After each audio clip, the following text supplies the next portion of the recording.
you stressed? Do you know that? Should you do something about it? Or is it an inevitability that you've accepted? Life is to be happy, to enjoy what you've been given, to enjoy your relationships, not to put your burden on others. So take it in your own hand and do something about it. Learn yoga. Let's look a little bit into what stress actually is. A situation comes.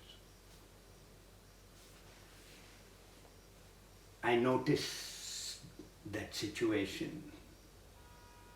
My mind starts working. Mind is like a problem solver. It starts to solve this problem. But there is no clarity. Mind is full of forces which are contradictory to each other. Surely the mind cannot find the solution. And I don't. So I start to get worried. That worry takes over. And that state is called stress. I want something, I can't get it. I have a goal, many goals, but they're not happening. If I allow this to happen, I feel burdened.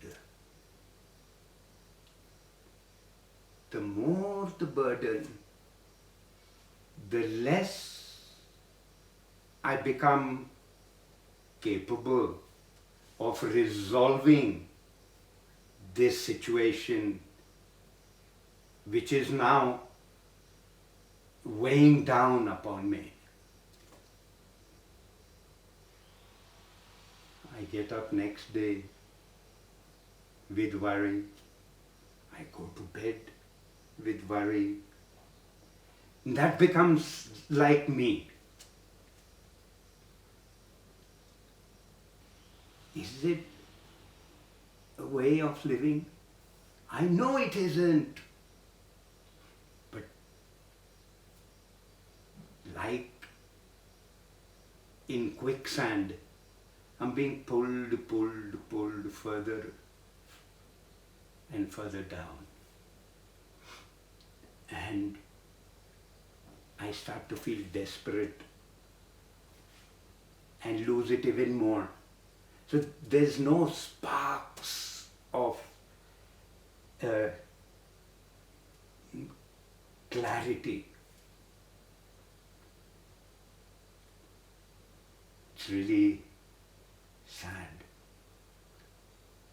And the amount of people nowadays that live in stress is getting more and more. So now, let's go on with this story of stress. So, I start to feel desperate. And all this will influence there where I'm vulnerable, where my weakness is.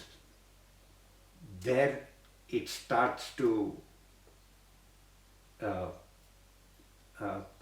have its effect. I become so caught up that I'm unable to see this happening.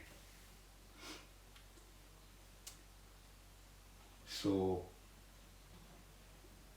psychosomatic reaction, and then my body becomes diseased. And I have one more thing to worry about. We should see. When we open our eyes, we see how many people are living in this way. But yoga has a way. If people like this are fortunate enough to realize that they do need help, then they start to do that, to realize the workings of the mind, realize that it's possible to drop it, to live without mind is what yoga teaches us, which is to be in the present. So if they come upon yoga practice, I say this is their savior. Then they reflect, they're able to change things, and then they can change from sickness and disease to happiness. We've seen this happen so many times with hundreds of people. But indeed, what we do must bring objective awareness. Subjective awareness is what we live and suffer. Objective awareness is what we need to be able to see ourselves from outside. So, yoga practice indeed saves people from stress, from anxiety, from depression, from a lot of mental states which take away happiness from the individual.